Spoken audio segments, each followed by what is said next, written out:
ನಮಸ್ಕಾರ. Praise the lord Jesus. ಎಲ್ಲ ನನ್ನ ಪ್ರೀತಿಯ ದೇವಜನರೇ, ನನ್ನ ಪ್ರೀತಿಯ ಸಹೋದರಿ ಸಹೋದರರೇ, ದೇವಜನರೇ, ದೇವರನ್ನು ನಂಬಿ ಆತ್ಮಿಕವಾಗಿ ಬೆಳೀಲಿಕ್ಕೆ ಪ್ರಯಾಸ ಪಡುತ್ತಿರುವಂಥ ನಿಮ್ಮೆಲ್ಲರಿಗೂ ಯೇಸು ಕ್ರಿಸ್ತನ ನಾಮದಲ್ಲಿ ಶುಭವು, ಸಮಾಧಾನವು, ಆಶೀರ್ವಾದವು ಉಂಟಾಗಲಿ. ಚೆನ್ನಾಗಿದ್ದೀರಾ ಪ್ರಿಯ ವೀಕ್ಷಕರೇ? ಈಗಿನ ಕಾಲದಲ್ಲಿ ನಾವು ನೋಡುವಾಗ ಅನೇಕ ವಿಧವಾದಂಥ ಅಪಾಯಗಳು, ಭಯಗಳು, ಆತಂಕಗಳು ಕಾಡುತ್ತಾ ಇವೆ. ನಿಮಗೆ ಗೊತ್ತು, ಎಲ್ಲೋ ಯುದ್ಧ ನಡೆದರೆ ಇಲ್ಲಿ ನಮಗೆ ಭಯವಾಗುತ್ತದೆ. ಕಾರಣ ಏನು? ಅದರ ನಿಮಿತ್ತವಾಗಿ ಬೆಲೆಗಳ ಏರಿಕೆ, ಗ್ಯಾಸ್ ಸಿಗ್ತಾ ಇಲ್ಲ, ಪೆಟ್ರೋಲ್ ಬೆಲೆ ಜಾಸ್ತಿ ಆಗ್ತಾ ಇದೆ, ದಿನನಿತ್ಯದ ವಸ್ತುಗಳು ಜಾಸ್ತಿ ಆಗ್ತಾ ಇದ್ದಾವೆ. ಇನ್ನೊಂದು ಕಡೆಯಲ್ಲಿ ಯವನಸ್ಥರಿಗೆ IT ಜಾಬ್ಸು ಇದ್ದಕ್ಕಿದ್ದ ಹಾಗೆ ರಾತ್ರಿ ಬೆಳಿಗ್ಗೆ ಕೆಲಸಕ್ಕೆ ಹೋಗಬೇಕು ಅನ್ನುವಷ್ಟರಲ್ಲಿ ಬೆಳಿಗ್ಗೆನೇ ಅವರಿಗೆ ನೋಟಿಸ್ ಬರುತ್ತೆ, ಸಾವಿರಾರು ಜನರ ಕೆಲಸ ಹೋಯಿತು ಎಂಬುದಾಗಿ. ಕಳ್ಳತನಗಳು, ಅಪಘಾತಗಳು, ಮರಣಗಳು, ರೋಗಗಳು, ಹೀಗೆ ನಾವು ನೋಡುವುದಾದರೆ ಲೋಕದಲ್ಲಿ ಅಪಾಯಗಳ ಮೇಲೆ ಅಪಾಯಗಳು, ಭಯದ ಮೇಲೆ ಭಯವು ಆವರಿಸಿಕೊಳ್ಳುತ್ತಾ ಇದೆ. ದೇವಜನವೇ, ಇಂತಹ ಸಂದರ್ಭಗಳಲ್ಲಿ ದೇವರಾತ್ಮನು ತನ್ನ ಭಕ್ತರಿಗೆ, ತನ್ನನ್ನು ನಂಬಿ ಅನುದಿನವೂ ಹಿಂಬಾಲಿಸುವಂಥವರಿಗೆ ಹೇಳುವಂಥ ಮಾತು ಏನಪ್ಪ ಅಂದರೆ, ಇವತ್ತಿನ ದೇವರ ಜೀವವುಳ್ಳ ವಾಕ್ಯ. ಹಾಗಾದರೆ ಬನ್ನಿ ಈ ದಿನದ ಮುಖ್ಯವಾದಂಥ ದೇವರ ವಾಕ್ಯವನ್ನು ಓದಿಕೊಳ್ಳೋಣ. ಕೀರ್ತನೆಗಳ ಗ್ರಂಥ 27ನೆಯ ಕೀರ್ತನೆ 5ನೆಯ ವಚನ. ಅಪಾಯ ಕಾಲದಲ್ಲಿ ಆತನು ನನ್ನನ್ನು ಗುಪ್ತ ಸ್ಥಳದಲ್ಲಿ ಅಡಗಿಸುವನು, ತನ್ನ ಗುಡಾರವೆಂಬ ಆಶ್ರಯ ಸ್ಥಾನದಲ್ಲಿ ನನ್ನನ್ನು ಭದ್ರಪಡಿಸುವನು, ಪರ್ವತಾಗ್ರಹದಲ್ಲಿ ನನ್ನನ್ನು ಸುರಕ್ಷಿತವಾಗಿ ಇರಿಸುವನು. ನನ್ನ ಪ್ರಿಯ ದೇವಜನವೇ, ಈ ವಾಕ್ಯ ಎಷ್ಟು ಆಳವಾದ ಅರ್ಥ ಇದೆ ಗೊತ್ತಾ? ಒಂದೇ ಒಂದು ಮೊದಲಿನ ಪದವನ್ನು ನೀವು ಗಮನಿಸಿ ನೋಡಿರಿ, ಅಲ್ಲಿ ಹೇಳುತ್ತದೆ ಅಪಾಯ ಕಾಲದಲ್ಲಿ ಅಂತ ಹೇಳುತ್ತಾ ಇದೆ. ಈಗಾಗಲೇ ನಾನು ಉದಾಹರಣೆಗಳನ್ನು ಹೇಳಿದ ಹಾಗೆ ನಿಜವಾಗಿಯೂ ನಮ್ಮ ಮಕ್ಕಳ ಭವಿಷ್ಯ ಹೇಗಿರುತ್ತಪ್ಪ, ನಮ್ಮ ಭವಿಷ್ಯ ಹೇಗಿರುತ್ತಪ್ಪ? ಕ್ರೈಸ್ತರಿಗೆ ವಿಧ ವಿಧವಾದ ಶೋಧನೆಗಳು, ವಿರೋಧಗಳು ಬರುತ್ತವೆ. ಅನೇಕ ಕಡೆಗಳಲ್ಲಿ ಟಾರ್ಗೆಟ್ ಮಾಡಿ ಹುಡುಕಿ, ಎಲ್ಲಿ ಪ್ರೇಯರ್ ಮಾಡ್ತಾರೆ, ಎಲ್ಲಿ ಚರ್ಚ್ಗೆ ಹೋಗ್ತಾರೆ, ಯಾರು ಯೇಸುವನ್ನು ನಂಬಿದ್ದಾರೆ ಅವರನ್ನು ಹುಡುಕಿ ಹಿಂಸಿಸುವುದಕ್ಕೂ ಕೂಡ ಹಿಂಜರಿಯುವುದಿಲ್ಲ. ಒಂದು ವಿಧವಾಗಿ ನೋಡಿದರೆ ಸಭೆಗಳಲ್ಲಿಯೂ ಭಯ, ಪ್ರಾರ್ಥಿಸುವಾಗ ಭಯ, ಮನೆಗಳಲ್ಲಿ ಭಯ, ಸಮಾಜದಲ್ಲಿ ಭಯ, ಅಪಾಯ. ಮೊದಲು ನಮ್ಮ ಸ್ಥಳಗಳಲ್ಲಿ ಆಗ್ತಾ ಇದ್ರು ಏನಂತ, ಒಂದು ಕರೆಂಟ್ ಟ್ರಾನ್ಸ್ಫಾರ್ಮರ್ ಇತ್ತಂದರೆ ಅಪಾಯ, ಒಂದು ಅಲ್ಲಿ ಎಲ್ಲಾದರೂ ಒಂದು ಕರೆಂಟ್ ಲೈನ್ಗಳಿದ್ದರೆ ಅಪಾಯ, ವಾಹನಗಳು ಬರುವ ಜಾಗದಲ್ಲಿ ಅಪಾಯ ಅಂತ ಆಗ್ತಾ ಇದ್ರು. ಇವತ್ತು ಅಪಾಯ ನಮ್ಮ ಮನೆಗೆ ಬರುವುದಕ್ಕೂ, ಅಪಾಯ ನಮ್ಮನ್ನು ಭಯಪಡಿಸುವುದಕ್ಕೂ ಹಿಂಜರಿಯುವುದಿಲ್ಲ. ನನ್ನ ಪ್ರಿಯ ದೇವಜನವೇ, ಸತ್ಯ ಅಲ್ವಾ? ನಿಜವಾಗಿಯೂ ಮನುಷ್ಯನು ಅಪಾಯದಲ್ಲಿದ್ದಾನೆ, ಅಪಾಯದ ಕಾಲದಲ್ಲಿದ್ದಾನೆ. ಯಾವ ಕಡೆ ತಿರುಗಿದರೂ ಒಂದು ಭಯ. ದೇವಜನವೇ, ಮೊದಲು ಇಷ್ಟೊಂದು ಸಾಲಗಳು ಇಲ್ಲ, ಇಷ್ಟೊಂದು ಕೆಟ್ಟತನಗಳಿಲ್ಲ, ಇಷ್ಟೊಂದು ಭಯಗಳಿಲ್ಲ. ಆದರೆ ದಿನ ಕಳೆದಂತೆ ಪ್ರತಿಯೊಂದು ದೇಶಕ್ಕೂ, ಪ್ರತಿಯೊಂದು ಕುಟುಂಬಕ್ಕೂ, ಪ್ರತಿಯೊಂದು ವ್ಯಕ್ತಿಗಳಿಗೂ, ಈ ರಾಜಕೀಯ ವ್ಯಕ್ತಿಗಳನ್ನು ನೋಡುವಾಗಲೂ, ಸಮಾಜದ ರೀತಿ ನೀತಿಗಳನ್ನು ನೋಡುವಾಗಲೂ ಇದು ಎಲ್ಲಿ ಹೋಗಿ ಮುಗಿಯುತ್ತದೋ, ಏನಾಗುತ್ತದೋ ಎನ್ನುವಂತೆ ಅನಿಸುತ್ತದೆ. ಇದು ಕೇವಲ ಇವತ್ತಲ್ಲ, ಎಷ್ಟೋ ಸಾವಿರ ವರ್ಷಗಳ ಹಿಂದೆ ದಾವೀದನು ಬರೆದಂಥ ಕೀರ್ತನೆಯಲ್ಲಿ ಕೂಡ ಅದೇ ರೀತಿಯಾಗಿ ಹೇಳುತ್ತಾ ಇದ್ದಾನೆ, ಅಪಾಯ ಕಾಲದಲ್ಲಿ. ನನ್ನ ಪ್ರಿಯ ಸಹೋದರಿ ಸಹೋದರರೇ, ಅಪಾಯವು ಆಗಿನ ಕಾಲದಿಂದಲೂ ಈಗಿನ ಕಾಲದವರೆಗೂ ಇದೆ. ನಮಗೂ ಕಾಲೆತ್ತಿ ಆಚೆ ಇಡಬೇಕಂದ್ರೂ ಅಪಾಯ, ಕೆಲಸಕ್ಕೆ ಹೋಗಬೇಕಾದರೂ ಅಪಾಯ, ಯಾರಿಗಾದರೂ ಸಹಾಯ ಮಾಡಬೇಕಾದರೂ ಅಪಾಯ, ಯಾರ ಹತ್ರ ಆದರೂ ಏನಾದರೂ ಹೇಳ್ಕೊಳ್ಬೇಕಾದರೂ ಅಪಾಯ. ಹೌದಲ್ವಾ? ಯಾರನ್ನ ನಂಬೋದು, ಯಾರನ್ನ ಬಿಡೋದು, ನನ್ನನ್ನು ಅರ್ಥ ಮಾಡ್ಕೊಳ್ಳೋರು ಯಾರು, ನನಗೆ ಸಹಾಯ ಮಾಡೋರು ಯಾರು? ಅಪಾಯ, ಅಪಾಯ, ಡೇಂಜರ್, ಡೇಂಜರ್, ಡೇಂಜರ್. ಎಲ್ಲ ಕಡೆಗಳಲ್ಲಿ ಈ ಅಪಾಯ. ಆದರೆ ದೇವರು ಇಂತಹ ಸಂದರ್ಭದಲ್ಲಿಯೂ ಈಗಿನ ಕಾಲದಲ್ಲಿಯೂ ನಿಮಗೂ ನನಗೂ ಒಂದು ನಿರೀಕ್ಷೆಯನ್ನು ಕೊಡ್ತಾ ಇದ್ದಾರೆ. ಆ ನಿರೀಕ್ಷೆ ಏನು? ಅಪಾಯ ಕಾಲದಲ್ಲಿ ನನ್ನನ್ನು ಗುಪ್ತ ಸ್ಥಳದಲ್ಲಿ ಅಡಗಿಸುವನು. ಹಲ್ಲೆಲೂಯ. ನನ್ನ ಪ್ರಿಯ ದೇವಜನವೇ, ಅನೇಕ ಸಂದರ್ಭಗಳಲ್ಲಿ ನಾವು ನಿಮಗೆ ಪ್ರಸಂಗದಲ್ಲಿ ಹೇಳುತ್ತಾ ಇದ್ದೆವು, ಕೋಳಿ ತನ್ನ ಮರಿಗಳನ್ನು ಹದ್ದಿನಿಂದಲೂ ನರಿ ನಾಯಿಗಳಿಂದಲೂ ಸರ್ಪಗಳಿಂದಲೂ ಕಾಪಾಡಿಕೊಳ್ಳುವುದಕ್ಕೆ ತನ್ನ ರೆಕ್ಕೆಗಳನ್ನು ಚಾಚಿ ತನ್ನ ಮರಿಗಳನ್ನು ತನ್ನ ರೆಕ್ಕೆಗಳ ಒಳಗಡೆ ಇಟ್ಟುಕೊಳ್ಳುತ್ತದೆ. ಬರುವ ಆಪತ್ತನ್ನು, ಅಪಾಯವನ್ನು, ಭಯವನ್ನು ಎದುರಿಸಿ ತನ್ನ ಮರಿಗಳನ್ನು ಏನು ಮಾಡುತ್ತದೆ? ಅದು ಕಾಪಾಡಿಕೊಳ್ಳುತ್ತದೆ. ಇವತ್ತು ನಿಮ್ಮನ್ನು ನನ್ನನ್ನು ದೇವರು ಹಾಗೆಯೇ ಅಪಾಯಗಳಿಂದ, ಆಪತ್ತುಗಳಿಂದ ಬಿಡಿಸಲಿಕ್ಕೆ ಆತನು ಶಕ್ತನಾಗಿದ್ದಾನೆ. ಅದನ್ನು ನೀವು ನಾನು ಮರೆಯಬಾರದು. ಇಲ್ಲಿ ಕೀರ್ತನೆಗಾರನ ಹೇಳುತ್ತದೆ, ನನಗೆ ಅಪಾಯ ಕಾಲ ಇದೆ. ನಿಮ್ಮ ಕುಟುಂಬಗಳಿಗೂ ತುಂಬ ನೋಡುವಾಗ ವಯಸ್ಸಾದವರಿಗೆ ಅನಾರೋಗ್ಯದ ಸಂದರ್ಭಗಳು, ಅಪಘಾತಗಳ ಸಂದರ್ಭಗಳು, ಸಾಲದ ಸಂದರ್ಭಗಳು, ಸಹಿಸಿಕೊಳ್ಳಲಾರದ ವ್ಯಕ್ತಿಗಳ ನಿಂದನೆಗಳು ಮುಂದೆ ವಾಕ್ಯದಲ್ಲೆಲ್ಲ ನಮಗೆ ಬರುತ್ತದೆ. ಅಂತಹ ಸಂದರ್ಭದಲ್ಲಿ ದೇವರು ಹೇಳುತ್ತಿರುವುದು, ಆತನು ಗುಪ್ತ ಸ್ಥಳವನ್ನು ನಿಮಗಾಗಿ ನನಗಾಗಿ ಏರ್ಪಡಿಸಿದ್ದಾನೆ. ಒಂದು ಸೀಕ್ರೆಟ್, ಒಂದು ಸೇಫೆಸ್ಟ್, ಅದರ ಸುರಕ್ಷಿತವಾದ ಒಂದು ಸ್ಥಳವನ್ನು ದೇವರು ನಿಮಗೂ ನನಗೂ ಏರ್ಪಡಿಸಿದ್ದಾರೆ. ಕೆಲವು ಸಂದರ್ಭದಲ್ಲಿ ನಾವೇನು ಮಾಡ್ತೀವಿ ಅಂದರೆ, ದೇವರು ನಮಗೆ ಏರ್ಪಡಿಸಿರುವ ಆ ಸೀಕ್ರೆಟ್ ಇಲ್ವೇ ಸೇಫೆಸ್ಟ್ ಪ್ಲೇಸನ್ನು ನೋಡೋದಿಲ್ಲ. ನಮ್ಮದೇ ಆದಂಥ ಆಲೋಚನೆಗಳಿಂದ ಓಡುತ್ತೇವೆ. ಸಮಸ್ಯೆ ಬಂದಿದೆಯಾ? ಅಪಾಯ ಬಂದಿದೆಯಾ? ಸಹೋದರರೇ, ನಿಮಗೆ ಅಪಾಯ ಬಂದಾಗ ನಿಮ್ಮನ್ನು ಗುಪ್ತ ಸ್ಥಳದಲ್ಲಿ ಅಡಗಿಸಿಟ್ಟು ನಿಮಗೆ ಸಹಾಯ ಮಾಡಲಿಕ್ಕೆ ಶಕ್ತನಾದ ದೇವರ ಸಮ್ಮುಖಕ್ಕೆ ನಾನು ಬರಬೇಕು. ನೋಡ್ರಿ, ಈ ವಾಕ್ಯ ಹೇಳುತ್ತಾ ಇರುವಂಥ ಮಾತನ್ನು ಗಮನಿಸಿರಿ. ಒಂದು ಅಪಾಯ ಕಾಲ ಬಂದಾಗ ಏನು ಮಾಡ್ತಾನೆ? ಗುಪ್ತ ಸ್ಥಳದಲ್ಲಿ ನಿಮ್ಮನ್ನು ಅಡಗಿಸುವನು. ಗುಡಾರವೆಂಬ ಆಶ್ರಯ ಸ್ಥಾನದಲ್ಲಿ ನನ್ನನ್ನು ಭದ್ರಪಡಿಸುವನು.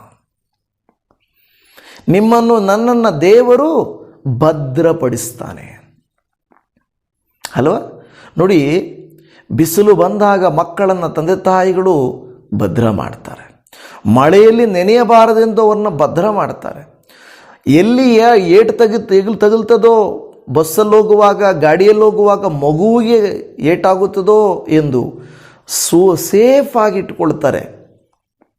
ಅಂದರೆ ಭದ್ರ ಮಾಡ್ತಾರೆ.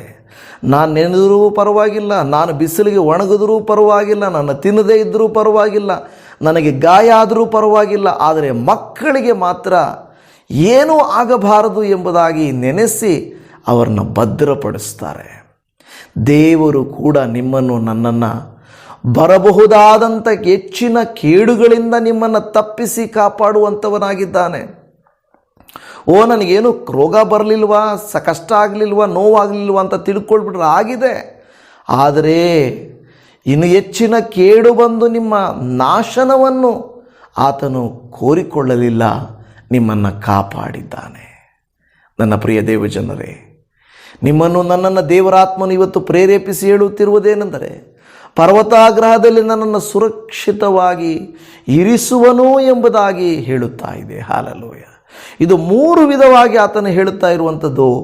ಒಂದು, ಅಲ್ಲಿ ಹೇಳುತ್ತಿರುವಂಥ ಗಮನಿಸಿರಿ, ಗುಪ್ತ ಸ್ಥಳದಲ್ಲಿ ಅಡಗಿಸುವನು, ಆಶ್ರಯ ಸ್ಥಾನದಲ್ಲಿ ನನ್ನನ್ನು ಭದ್ರಪಡಿಸುವನು, ನನ್ನನ್ನು ಸುರಕ್ಷಿತವಾಗಿ ಇರಿಸುವೆನು. The 3-fold protection. ಒಂದು ಲೇಯರ್ ಪ್ರೊಟೆಕ್ಷನ್ ಅಲ್ಲ. ನಾವೇನು ಮಾಡ್ತೀವಿ? ಒಂದಾದರೆ ಹರಿದೋಗ್ಬೋದು, ಒಂದಾದರೆ ನೆಂದೋಗ್ಬೋದು, ಒಂದಾದರೆ ಬಿದ್ದೋಗ್ಬೋದು, ಇನ್ನೊಂದು ಹಾಕು, ಸೇಫ್ ಆಗಿರಲಿ. ನನ್ನ ಪ್ರಿಯ ದೇವಜನವೇ, ದೇವರು ಕೂಡ ನನ್ನ ಕುರಿತಾಗಿ 3 ಲೇಯರ್ ಪ್ರೊಟೆಕ್ಷನನ್ನು ಈ ವಾಕ್ಯದಲ್ಲಿ ನಮಗೆ ಕೊಟ್ಟಿದ್ದಾರೆ. ಏನು? ಆತನು ನಿಮ್ಮನ್ನು ಗುಪ್ತಸ್ಥಳದಲ್ಲಿ ಅಡಗಿಸುವನು, ಭದ್ರಪಡಿಸುವನು, ಸುರಕ್ಷಿತವಾಗಿರಿಸುವನು. ಹೌದು, ಬೆಲೆಗಳ ಏರಿಕೆ, ಇನ್ನೇನಾಗುತ್ತೋ ಅನ್ನುವಂಥ ಭಯ, ಹೀಗೇ ಇದ್ದರೆ ಹೆಂಗಪ್ಪ ಭವಿಷ್ಯ, ಮಕ್ಕಳಿಗೆ ಜೀವನ ಮಾಡ್ತಾರೋ, ಏನಾಗುತ್ತೋ ಅನ್ನುವಂಥ ರೀತಿಯಲ್ಲಿ ಕಳವಳಗಳಲ್ಲಿ ನೀವಿದ್ದರೆ ಕರ್ತನು ನಿಮಗೂ ನನಗೂ ಕೊಡುತ್ತಿರುವಂಥ ವಾಗ್ದಾನದ ಮಾತು ಈ ಒಂದು 3 ಟ್ರಿಬಲ್ ಲೇಯರ್ ಪ್ರೊಟೆಕ್ಷನ್. ನನ್ನ ಪ್ರಿಯ ದೇವಜನವೇ, ನಮಗೆ ಸಮಸ್ಯೆಗಳುಂಟಾದಾಗ, ಅಪಾಯಗಳುಂಟಾದಾಗ ನಾವು ಏನು ಮಾಡಬೇಕಪ್ಪ? ಕೀರ್ತನೆಗಳ ಗ್ರಂಥದಲ್ಲಿ 27 ಅದೇ 8ನೇ ವಾಕ್ಯದಲ್ಲಿ ಹೇಳುತ್ತಾ ಇದೆ, ನನ್ನ ಸಾನ್ನಿಧ್ಯಕ್ಕೆ ಬಾ ಎಂಬ ನಿನ್ನ ಮಾತಿಗೆ ನಾನು ಯೆಹೋವನೇ ನಿನ್ನ ಸಾನ್ನಿಧ್ಯಕ್ಕೆ ಬರಲೇ ಬರುವೆನು ಎಂದು ಉತ್ತರ ಕೊಟ್ಟೆನು. ಅದರ 8ನೇ ವಾಕ್ಯವನ್ನು ನೋಡ್ರಿ, ಅಲ್ಲಿ ದೇವರು ಹೇಳ್ತಾ ಇದ್ದಾನೆ, ಅಪಾಯ ಕಾಲ ಇದೆ, ಆಪತ್ತಿದೆ, ಭಯ ಇದೆ ಅಂದಾಗ ದೇವರು ಹೇಳ್ತಾ ಇದ್ದಾರೆ, ನನ್ನ ಸಾನ್ನಿಧ್ಯಕ್ಕೆ ಬಾ. ಎಂಥ ಒಳ್ಳೆ ಮಾತಲ್ವ? ನನ್ನ ಸಾನ್ನಿಧ್ಯಕ್ಕೆ ಬಾ, come to my presence, I will give you the protection. ನನ್ನ ಪ್ರಿಯ ದೇವಜನವೇ, ರಾತ್ರಿಗಳಲ್ಲಿ, ಪ್ರಯಾಣಗಳಲ್ಲಿ, ಭವಿಷ್ಯದಲ್ಲಿ, ನಮ್ಮ ಕೆಲಸಗಳಲ್ಲಿ ನಮಗೆ ಅಪಾಯವನ್ನುಂಟು ಮಾಡಬೇಕೆಂದು ದುಷ್ಟನು ಕಾಯುತ್ತಿರುವಾಗ ಕಾಪಾಡಬೇಕೆಂದು ಕರ್ತನು ಕಾಯುತ್ತಿರುತ್ತಾನೆ. ತನ್ನ ದೂತರಿಗೆ ಅಪ್ಪಣೆ ಕೊಟ್ಟು ತನ್ನ ಮಕ್ಕಳಾದಂಥ ನಾವು ಸುರಕ್ಷಿತರಾಗಿರಬೇಕೆಂದು ನಮ್ಮನ್ನು ಭದ್ರಪಡಿಸ್ತಾನೆ. ನಾವೇನು ಮಾಡ್ತೀವಿ ಗೊತ್ತಾ? ನಾವು ಓಡಿ ಆತನ ಸನ್ನಿಧಾನಕ್ಕೆ ಬರುವುದಕ್ಕಿಂತ ಬದಲು ಮನುಷ್ಯರೆಲ್ಲರೂ ಹೇಗೆ ಓಡ್ತಾರಲ್ವ ಅದನ್ನು ಯೋಚನೆ ಮಾಡ್ತೇವೆ. ಮನುಷ್ಯರು, ಲೋಕದ ಜನರು ಹೇಗೆ ಆಲೋಚನೆ ಮಾಡ್ತಾರೆ? ಓ, ಈ ಥರ ಆಗಿದೆ, ಈ ಥರ ಮಾಡೋಣ, ಈ ಥರ ಆಗಿದೆ, ಈ ಥರ ಮಾಡೋಣ. ಹಲ್ಲೆಲೂಯಾ. ಕೊರೋನಾ ಬಂದಾಗ ಎಲ್ಲರೂ ಕೊರೋನಾ ಬರುತ್ತೆ ಅಂತ ಹೇಳಿ ಬಚ್ಚಿಟ್ಟುಕೊಳ್ಳುವ ರೀತಿಯಲ್ಲಿ ಕೆಲವು ಸಭೆಗಳು, ಕೆಲವು ಪಾಸ್ಟರ್ಗಳು ಆಚೆನೇ ಬರಲಿಲ್ಲ. ಕಾರಣ ಬದುಕಿದ್ದರೆ ಪ್ರೇಯರ್ ನಡೆಸೋಣ. ನನ್ನ ಪ್ರಿಯ ದೇವಜನರೇ, ಹಾಗಂತೇಳಿ ಬುದ್ಧಿಹೀನರಾಗಿ ನಡ್ಕೊಳ್ಬೇಕಂತಲ್ಲ. ಕನಿಷ್ಠ ಸಮಯದಲ್ಲಿ ಕೆಲವು ವಿಶ್ವಾಸಿಗಳು ಕೈ ಬಿಡಲ್ಪಟ್ಟರು, ನೊಂದುಕೊಂಡ್ರು. ನಮ್ಮನ್ನು ಆಧರಿಸುವವರಿಲ್ಲ, ಗಮನಿಸುವವರಿಲ್ಲ, ಮಾತಾಡೋರಿಲ್ಲ ಅಂತ. ಇನ್ನೊಂದು ಕಡೆಯಲ್ಲಿ ಅನೇಕ ಕ್ರೈಸ್ತರು ದೇವರಿಂದ ಪೋಷಿಸಲ್ಪಟ್ಟರು. ಅತಿಶಯವಾಗಿ ಅನೇಕರು ಸಾಕ್ಷಿ ಕೊಟ್ಟರು.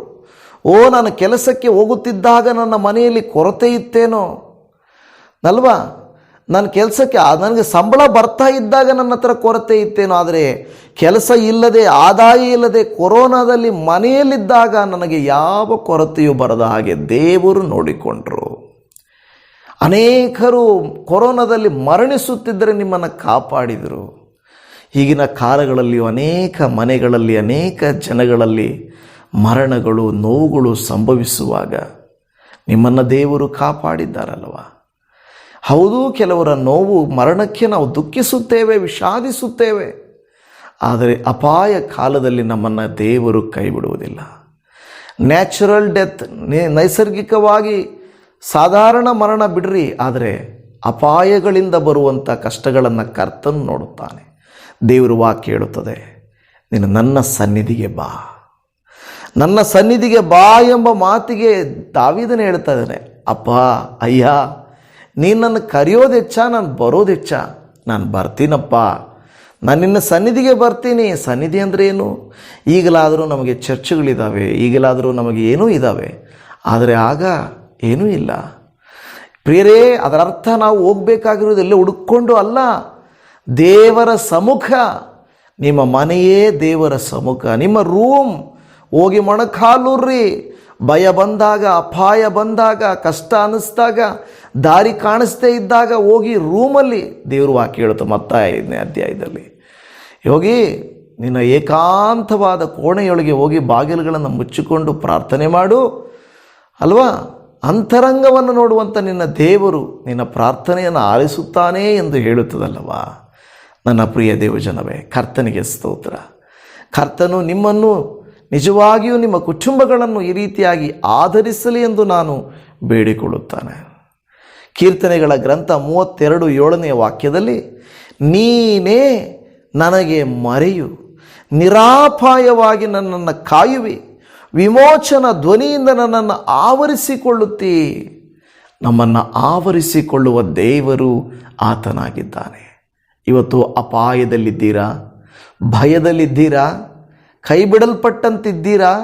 ಏನು ಮಾಡಬೇಕು ಅಂತ ಗೊತ್ತಿಲ್ಲದೆ ಇದ್ದೀರಾ? ಟ್ರಿಪಲ್ ಲೇಯರ್ ಅಂದರೆ 3 ಸುತ್ತಿನ ಸಂರಕ್ಷಣೆಯನ್ನು ದೇವರು ಕೊಡ್ತಾನೆ.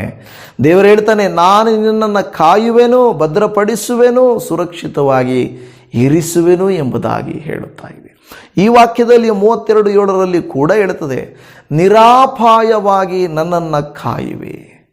ಕೆಲವರು ಮಾನಸಿಕವಾಗಿ ಖಿನ್ನತೆಗೊಳಗಾಗ್ತಾ ಇದ್ದಾರೆ. ನಾವು ನೀನು ನಂಬಬೇಕು, ಯಾವ ಅಪಾಯವೂ ನಮ್ಮ ಸಮೀಪಕ್ಕೆ ಬಾರದ ಹಾಗೆ, ಗುಡಾರದ ಸಮೀಪಕ್ಕೆ ಬಾರದ ಹಾಗೆ ಆತನು ಕಾಯುವನು ಎಂದು ಹೇಳುತ್ತಾ ಇದೆಯಲ್ವಾ? ಹಲ್ಲೆಲೂಯ. ಆತನ ಮಾತಿನ ಮೇಲೆ ಭರವಸೆ ಇದೆಯಾ? ವಾಕ್ಯದಲ್ಲಿ 46ನೇ ಕೀರ್ತನೆಯಲ್ಲಿ 1ನೇ ವಾಕ್ಯದಲ್ಲಿ, ದೇವರು ನನಗೆ ಆಶ್ರಯ ದುರ್ಗವಾಗಿದ್ದಾನೆ, ಆತನು ಇಕ್ಕಟ್ಟಿನಲ್ಲಿ ನಮಗೆ ವಿಶೇಷ ಸಹಾಯಕನು.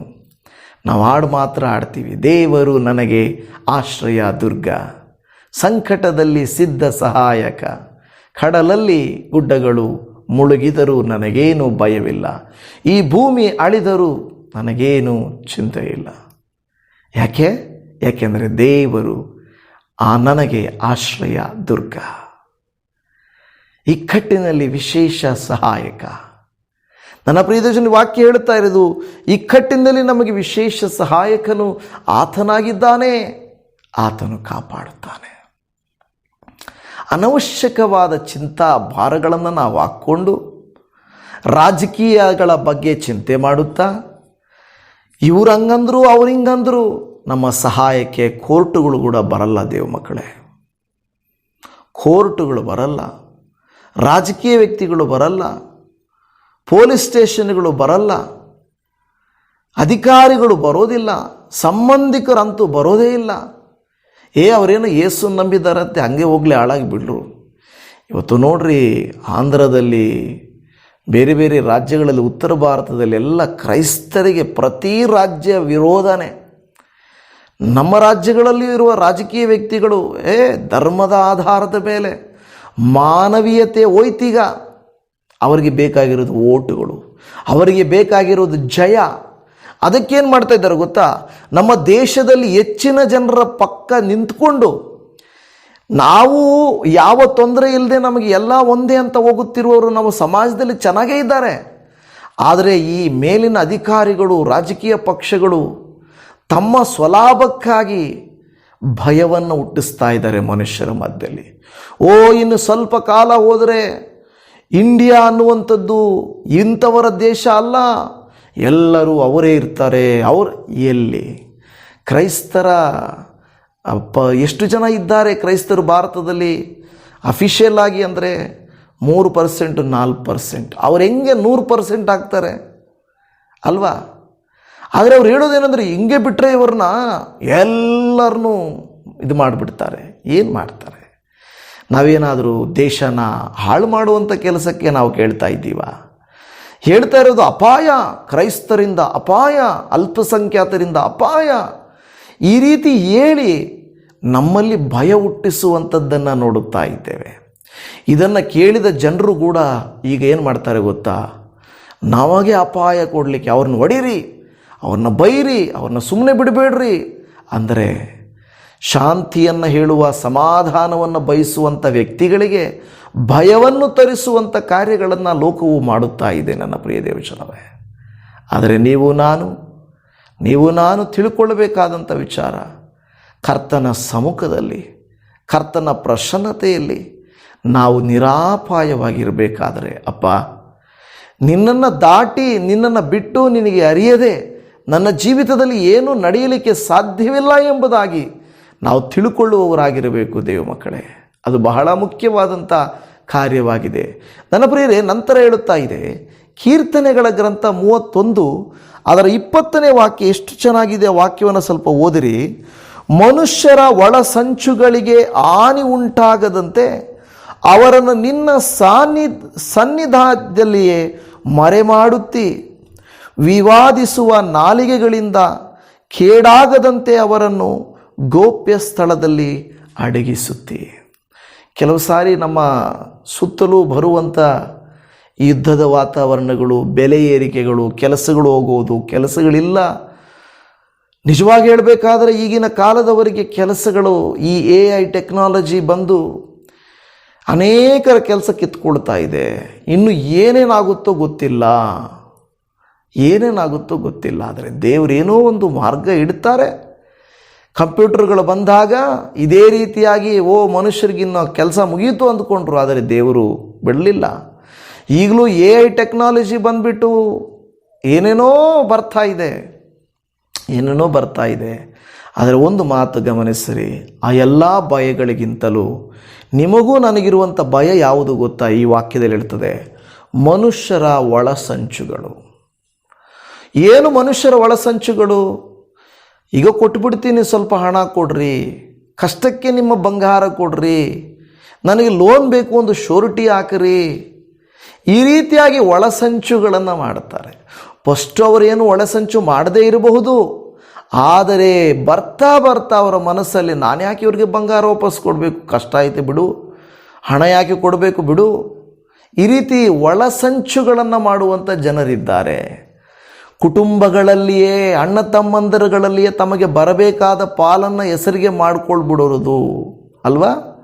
ಗೊತ್ತಿಲ್ಲದೆ ದುಡ್ಡನ್ನು ಎತ್ತಿಟ್ಟುಕೊಳ್ಳುವಂಥ ಕುಟುಂಬಸ್ಥರಲ್ಲೇ ಅಲ್ವಾ? ಕೆಲವರು ತಾವು ತಿಂದು ಅವರೇನಾದರೂ ಆಗಲಿ ಅನ್ನುವಂಥ ರೀತಿಯಲ್ಲಿರುವಂಥ ಒಳಸಂಚುಗಳು. ನನ್ನ ಪ್ರಿಯ ದೇವಜನವೇ, ನಮ್ಮ ವಿರೋಧವಾಗಿ ಒಳಸಂಚುಗಳು ರೂಪಿಸಲ್ಪಡುತ್ತವೆ. ಮುಖದ ಮೇಲೆ ಚೆನ್ನಾಗಿರುವಂತಿರುತ್ತಾರೆ, ಒಳಗಡೆ ನಮ್ಮ ವಿರೋಧವಾಗಿ ಕೆಲಸ ಮಾಡ್ತಾ ಇರ್ತಾರೆ. ಇಲ್ಲಿ ವಾಕ್ಯ ಹೇಳುತ್ತದೆ ನೋಡಿ, ಮನುಷ್ಯರ ಒಳಸಂಚುಗಳು ಇವು ನಮಗೆ ಅಪಾಯ. ಆದರೆ ದೇವರ ವಾಕ್ಯ ಹೇಳುತ್ತದೆ, ಅವುಗಳಿಂದ ಹಾನಿ ಉಂಟಾಗದಂತೆ ಅವರನ್ನು ನಿನ್ನ ಸಾನ್ನಿಧ್ಯದಲ್ಲಿಯೇ ಮರೆ ಮಾಡುತ್ತಿ. ದೇವರು ಹೇಳ್ತಾನೆ, ನನ್ನ ಸನ್ನಿಧಾನಕ್ಕೆ ಬಾ. ನೀನು ಅದನ್ನೇ ಚಿಂತೆ ಮಾಡಬೇಡ ಮಗಳೇ. ನೀನು ನಷ್ಟ ಹೊಂದಿದ್ದೀಯಾ, ನೋವು ಪಟ್ಟಿದ್ದೀಯಾ, ಅದನ್ನೇ ನೀನು ಮನಸ್ಸಲ್ಲಿ ಇಟ್ಕೊಳ್ಬೇಡ, ಅದನ್ನು ಮರ್ತು ಬಿಡು, ನನ್ನ ಸನ್ನಿಧಾನಕ್ಕೆ ಬಾ. ಕೆಲವರು ಹೇಳ್ತಾರೆ, ಅಯ್ಯ ನನ್ನ ಮಕ್ಕಳು ಆಲಯಕ್ಕೆ ಬರುವ ತನಕ, ನಾನು ಒಳ್ಳೆಯವರಾಗೋ ತನಕ, ಆಲಯಕ್ಕಲ್ಲ, ನಾನು ಒಳ್ಳೆಯವರಾಗುವ ತನಕ ನಿನ್ನ ಆಲಯಕ್ಕೆ ಬರಲ್ಲ. ಅವ್ರು ಕುಡುಕತನ ಬಿಟ್ಟುಬಿಡಲಿ, ನಾನು ಬರ್ತೀನಿ. ಅವ್ರಿಗೆ ಮದುವೆ ಆಗಲಿ, ನಾನು ಬರ್ತೀನಿ. ಅವ್ರಿಗೆ ಕೆಲಸ ಸಿಗಲಿ, ನಾನು ಬರ್ತೀನಿ. ದೇವರಿಗೆ ಬ್ಲ್ಯಾಕ್ ಮೇಲ್ ಮಾಡ್ತಾ ಇದ್ದೀರಾ? ನೀನು ಬಂದರೆ, ನೀನು ಕೊಟ್ಟರೆ, ನೀನು ಆಶೀರ್ವದಿಸಿದರೆ ನಾನು ಬರ್ತೀನಿ ಅಂತ. ನಿನಗೋಸ್ಕರ ನೀನು ಬರಬೇಕು ದೇವರ ಹತ್ರ. ನಿನ್ನ ಕುಟುಂಬದ ವಿರುದ್ಧವಾಗಿ ಬರುವ ಅಪಾಯಗಳು, ಒಳಸಂಚುಗಳು, ಅವುಗಳಿಂದ ಕಾಪಾಡಿಕೊಳ್ಳುವುದಕ್ಕೆ ನೀನು ಕರ್ತನ ಬಳಿಗೆ ಓಡೋಡಿ ಬರಬೇಕು. ನೀನು ಕರ್ತನ ಬಳಿಗೆ ಏನೂ ಆಗಲ್ಲ ಬಿಡು ಅಂದ್ಕೊಳ್ಬೇಡ. ಅಪಾಯ ಬಂದಾಗ ಕರ್ತನನ್ನು ಅಯ್ಯೋ ದೇವರೇ ಅಂತ ಕರೆಯುವುದಲ್ಲ, ಈಗಲೇ ನಾವು ಕರ್ತನನ್ನು ಕೂಗಿ ಕರೆಯುವಂಥವರು ಆಗಿರಬೇಕು. ಅದರಲ್ಲಿ ಇನ್ನೊಂದು ವಾಕ್ಯ ಇದೆ, ಗಮನಿಸಿರಿ. ವಿವಾದಿಸುವ ನಾಲಿಗೆಗಳು ನಮ್ಮ ಮುಂದೆ ಚೆನ್ನಾಗೇ ಇರ್ತಾರೆ, ದಿಢೀರ್ನ ಅವ್ರಿಗೆ ಸಪೋರ್ಟ್ ಮಾಡ್ತಾರೆ. ಯಾರು ಲಂಚ ಕೊಡ್ತಾರೋ, ಯಾರು ರುಚಿ ತೋರಿಸ್ತಾರೋ, ಯಾರು ಅವ್ರನ್ನ ಪ್ರೀತಿ ಮಾಡುವಾಗ ನಟಿಸ್ತಾರೋ ಅವ್ರ ಕಡೆಗೆ ತಿರ್ಕೊಂಡ್ಬಿಡ್ತಾರೆ. ನೀತಿ, ನ್ಯಾಯ, ಒಳ್ಳೆಯತನ ಅದೆಲ್ಲ ಇಲ್ಲ. ಒಂದು ಒಳಸಂಚು ಎಂಬ ಅಪಾಯ, ಆನಂತರ ವಿವಾದಿಸುವ ನಾಲಿಗೆಗಳು. ಆದರೆ ದೇವರು ಹೇಳ್ತಾನೆ, ವಿವಾದಿಸುವ ನಾಲಿಗೆಗಳಿಂದ ಕೇಡಾಗದಂತೆ ಅವರನ್ನು ಗೋಪ್ಯ ಸ್ಥಳದಲ್ಲಿ ಅಡಗಿಸುತ್ತಿ. ಹೌದು, ಈಗಾಗಲೇ ಎಷ್ಟೋ ನಿಮಗೆ ವಿರೋಧವಾಗಿ ಒಳಸಂಚುಗಳು, ಈ ವಾಕ್ಯದಲ್ಲಿ ಹೇಳಿದ ಹಾಗೆ ವಿವಾದಿಸುವ ನಾಲಿಗೆಗಳ ಕಾರ್ಯಗಳು, ಶತ್ರುಗಳ ಕಾಟಗಳು, ಸಮಸ್ಯೆಗಳು, ವಿರೋಧಗಳು, ಅಪಘಾತಗಳು, ಅನಾರೋಗ್ಯಗಳು ಬರಬೇಕಾಗಿತ್ತು. ಆದರೆ ದೇವರು ನನ್ನನ್ನು ಕಾಪಾಡಿದ್ದಾರೆ. ಇಲ್ಲ, ಅದು ನಾನು ಬುದ್ಧಿವಂತಿಕೆಯಿಂದ ನಾನು ಮಾಡಿಕೊಂಡೆ ಅಂತ ನೀವು ಅಂದುಕೊಳ್ಬಹುದು. ಅದು ಬುದ್ಧಿವಂತಿಕೆಯಿಂದಲ್ಲ, ದೇವರ ಕೃಪೆಯಿಂದಲೇ ಎಂದು ನಾವು ಅರ್ಥ ಮಾಡಿಕೊಳ್ಬೇಕು.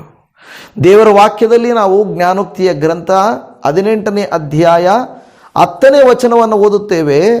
ಯೆಹೋವನ ನಾಮವು ಬಲವಾದ ಬುರುಜು, ಶಿಷ್ಟನು ಅದರೊಳಕ್ಕೆ ಓಡಿ ಹೋಗಿ ಭದ್ರವಾಗಿರುವನು ಎಂದು ಹೇಳುತ್ತಾ ಇದೆ. ಏನು ಹೇಳ್ತದೆ? ಭದ್ರವಾಗಿರುವನು. ಯಾರು ಅದರೊಳಕ್ಕೆ ಬಲವಾದ ಬುರುಜಿನೊಳಗೆ ಓಡಿ ಹೋಗುತ್ತಾರೋ ಅವರು ಸುರಕ್ಷಿತವಾಗಿರುತ್ತಾರೆ. ಬಲವಾದ ಬುರುಜು, ನಾವು ಹೇಳಿದ ಹಾಗೆ ದೇವರು ನನಗೆ ಆಶ್ರಯ ದುರ್ಗ. ಆಶ್ರಯ ದುರ್ಗ.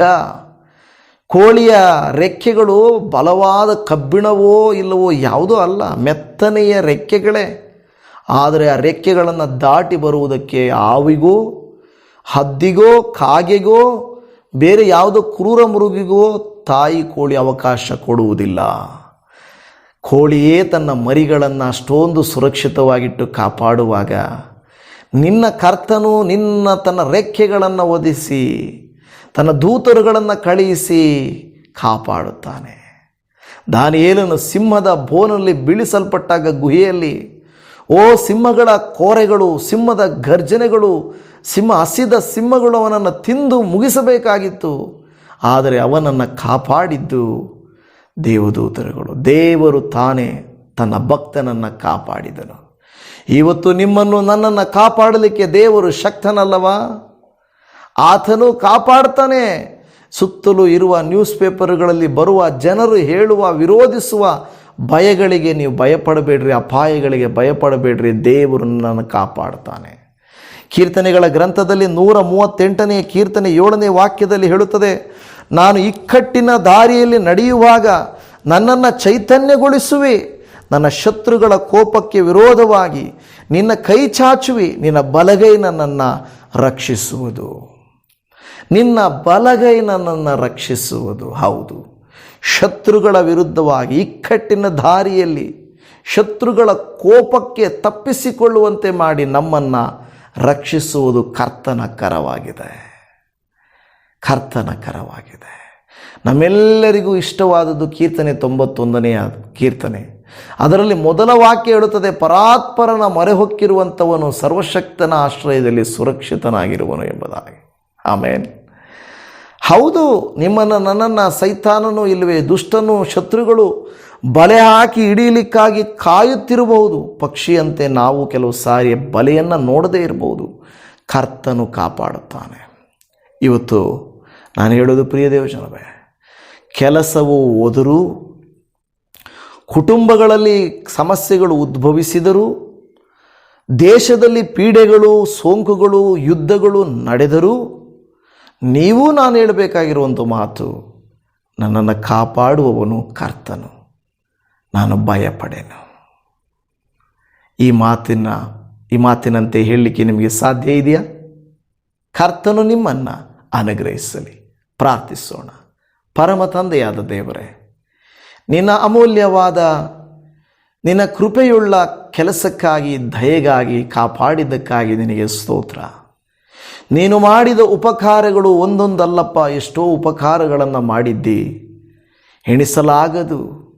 ದೇವರೇ, ನೀವು ನಮಗೆ ಆಶ್ರಯ ದುರ್ಗವಾಗಿದ್ದುಕೊಂಡು, ಇಕ್ಕಟ್ಟಿನಲ್ಲಿ ವಿಶೇಷ ಸಹಾಯಕನಾಗಿದ್ದುಕೊಂಡು, ಬರಬಹುದಾದಂಥ ಅಪಾಯಗಳನ್ನು, ಶತ್ರುಗಳ ಕಾಟಗಳನ್ನು, ಸಮಸ್ಯೆಗಳನ್ನು, ರೋಗಗಳನ್ನು ತಪ್ಪಿಸಿದ್ದೀರಿ. ಎಷ್ಟೋ ಸೋಂಕುಗಳು, ಎಷ್ಟೋ ಭಯಂಕರವಾದ ವಿಪತ್ತುಗಳು ಮನುಷ್ಯರ ಮೇಲೆ ಬಂದಾಗಲೂ ನಮ್ಮನ್ನು ಕೈ ಬಿಡಲಿಲ್ಲ, ತೊರೆಯಲಿಲ್ಲ, ಮರೆಯಲಿಲ್ಲ, ನಮ್ಮನ್ನು ಕಾಪಾಡಿದ್ದೀರಿ. ಹಾಗಾದರೆ ಮುಂದೆಯೂ ನೀವು ನಮಗೆ ಹೇಳುವುದು, ಅಪಾಯ ಕಾಲ ಬಂದಾಗ, ಅನಾರೋಗ್ಯ ಬಂದಾಗ, ಕಷ್ಟ ಬಂದಾಗ, ಶತ್ರುಗಳ ಕೋಪಕ್ಕೆ ಗುರಿಯಾದಾಗ, ಸಾಲಗಳಾದಾಗ, ನಿಮಗೆ ಸಮಸ್ಯೆಗಳಾದಾಗ ನನ್ನ ಸಾನ್ನಿಧ್ಯಕ್ಕೆ ಬಾ ಎಂಬ ನಿನ್ನ ಕೂಗನ್ನು ನಾವು ಸ್ಮರಿಸುವುದಕ್ಕೆ ಸಹಾಯ ಮಾಡಪ್ಪ. ಬ್ಯಾಂಕ್ಗಳ ಹತ್ರ ಹೋಗೋದಲ್ಲ, ರಾಜಕೀಯ ವ್ಯಕ್ತಿಗಳ ಹತ್ರ ಅಲ್ಲ, ಪೊಲೀಸ್ ಸ್ಟೇಷನ್ಗಳ ಹತ್ರ ಅಲ್ಲ, ಕೋರ್ಟ್ಗಳ ಹತ್ರ ಅಲ್ಲ. ಅವರು ಯಾರೂ ನಮಗೆ ಸಹಾಯ ಮಾಡಲ್ಲಪ್ಪ. ಕ್ಷಣ ಮಾತ್ರದಲ್ಲಿ ಕ್ರೈಸ್ತರಿಗೆ ವಿರೋಧವಾದಂಥ ತೀರ್ಪುಗಳು, ದೇವರನ್ನ ನಂಬಿದಂಥವರಿಗೆ ವಿರೋಧವಾದ ತೀರ್ಪುಗಳು, ಕೋಪದಿಂದ, ದ್ವೇಷದಿಂದ ಎಲ್ಲಿಂದಲೋ ತೀರ್ಪು ಕೊಡ್ತಾ ಇದ್ದಾರಪ್ಪ. ನಮ್ಮನ್ನು ಕಾಪಾಡುವವರು ಮನುಷ್ಯರಲ್ಲಪ್ಪ, ರಾಜಕೀಯ ವ್ಯಕ್ತಿಗಳಲ್ಲ, ವಸ್ತುಗಳಲ್ಲ. ನಮ್ಮನ್ನು ಕಾಯುವವನು ನೀನಾಗಿದ್ದೀ. ಸ್ತೋತ್ರ. ದೀರ್ಘಾಯುಷ್ಯವನ್ನು ಪ್ರಿಯ ದೇವ ಮಕ್ಕಳಿಗೆ ಅನುಗ್ರಹಿಸಿ ಕೊಡಿರಿ. ಆಪತ್ಕಾಲಗಳಿಂದ, ಅಪಾಯ ಕಾಲಗಳಿಂದ, ಒಳಸಂಚುಗಳಿಂದ, ವಿವಾದಿಸುವ ನಾಲಿಗೆಗಳಿಂದ, ಆಗುತ್ತಿರುವಂಥ ನೋವುಗಳಿಂದ ಬಿಡಿಸುವ ಕರ್ತನೇ ನಿನಗೆ ಸ್ತೋತ್ರ. ನಮ್ಮನ್ನು ಭದ್ರಪಡಿಸು, ನಮ್ಮನ್ನು ಗುಪ್ತ ಸ್ಥಳದಲ್ಲಿ ಅಡಗಿಸು, ನಮ್ಮನ್ನು ಸುರಕ್ಷಿತವಾಗಿ ಇರಿಸು ಎಂದು ಬೇಡಿಕೊಳ್ಳುತ್ತಾ ಇದ್ದೇವೆ. ನೀವು ಮಾತನಾಡಿದ್ದೀರಾ, ನಿಮಗೆ ವಂದನೆ ಅಪ್ಪ. ಯಾರೆಲ್ಲ ಈ ಮಾತುಗಳನ್ನು ಯೆಸ್ ಲಾರ್ಡ್, ನನಗಾಗಿ ನೀವು ಕೊಟ್ಟ ಈ ವಾಗ್ದಾನಗಳಿಗಾಗಿ ಸ್ತೋತ್ರ ಎಂದು ನಂಬಿ ಪ್ರಾರ್ಥನೆ ಮಾಡುತ್ತಿದ್ದಾರೆ, ಅವರೆಲ್ಲರನ್ನ ಆಶೀರ್ವದಿಸಿರಿ. ನೀನು ತಾನೇ ಕೃಪೆಯುಳ್ಳ ದೇವರಾಗಿ, ಕರುಣೆಯುಳ್ಳದವರಾಗಿ ಮಾತುಗಳಂತೆ ಪ್ರತಿನಿತ್ಯವೂ ನಮ್ಮನ್ನು ಅನುಗ್ರಹಿಸಿ ನೀನೇ ಮಹಿಮೆ ಹೊಂದಬೇಕೆಂಬುದಾಗಿ ಈ ವಾಕ್ಯಗಳು ಇವರ ಜೀವಿತದಲ್ಲಿ ನೆರವೇರಲಿ. ನಿನ್ನ ಕೃಪೆ ಕರುಣೆ ದಯೆಗಳು ಲಭಿಸಲಿ ಎಂಬುದಾಗಿ. ಆರೋಗ್ಯ ಕೊಡಪ್ಪ, ಕಷ್ಟಗಳಿಂದ ಬಿಡಿಸು, ಪ್ರಯಾಸಗಳಿಂದ ಬಿಡಿಸು, ನೋವುಗಳಿಂದ ಬಿಡಿಸು, ಅವಮಾನಗಳಿಂದ ಬಿಡಿಸು. ಶುಭವು ಕೃಪೆಯುಂಬಾಲಿಸುವಂತೆ ಮಾಡು, ಸಹಾಯ ಮಾಡು. ಅವರ ಮುಖವು ಲಜ್ಜೆಯಿಂದ ಕೆಡಲೇಬಾರದು, ಅವರ ತಲೆ ಎತ್ತಲ್ಪಡಬೇಕು, ಹಾಗೆ ಮಾಡಪ್ಪ. ಮೊರೆಯನ್ನು ಆಲಿಸಿದ್ದಕ್ಕಾಗಿ ಸ್ತೋತ್ರ. ಯೇಸುವಿನ ಮಧುರವಾದ ನಾಮದಲ್ಲಿ ಪ್ರಾರ್ಥಿಸ್ತೇವೆ ತಂದೆಯೇ, ಆಮೇನ್, ಆಮೇನ್, ಆಮೇನ್. ನನ್ನ ಪ್ರೀತಿಯ ದೇವಜನವೇ, ನಿಮ್ಮೆಲ್ಲರಿಗೂ ನಮ್ಮ ಕರ್ತನಾದ ಯೇಸು ಕ್ರಿಸ್ತನ ಕೃಪೆಯು ಸಿಗಲಿ. ಅಪಾಯ ಕಾಲದಲ್ಲಿ ಆಪದ್ಬಾಂಧವನಾಗಿ ನಿಮ್ಮನ್ನು ಕಾಯಲಿಕ್ಕೆ ಶಕ್ತನು, ಅನಾರೋಗ್ಯದಲ್ಲಿ ಸಾಲಗಳಲ್ಲಿ ಸಹಾಯಕ್ಕಿರುವನು. ನನ್ನ ಸನ್ನಿಧಾನಕ್ಕೆ ಬಾ ಎಂಬ ಆತನ ಕೂಗನ್ನು ನೀವು ಕೇಳಿಸಿಕೊಂಡು ಮರೆಯದೇ ಆತನನ್ನು ಹಿಂಬಾಲಿಸಿರಿ. ನಿಮ್ಮೆಲ್ಲರಿಗೂ ಶಲೋಮ್. Praise the Lord Jesus. Amen.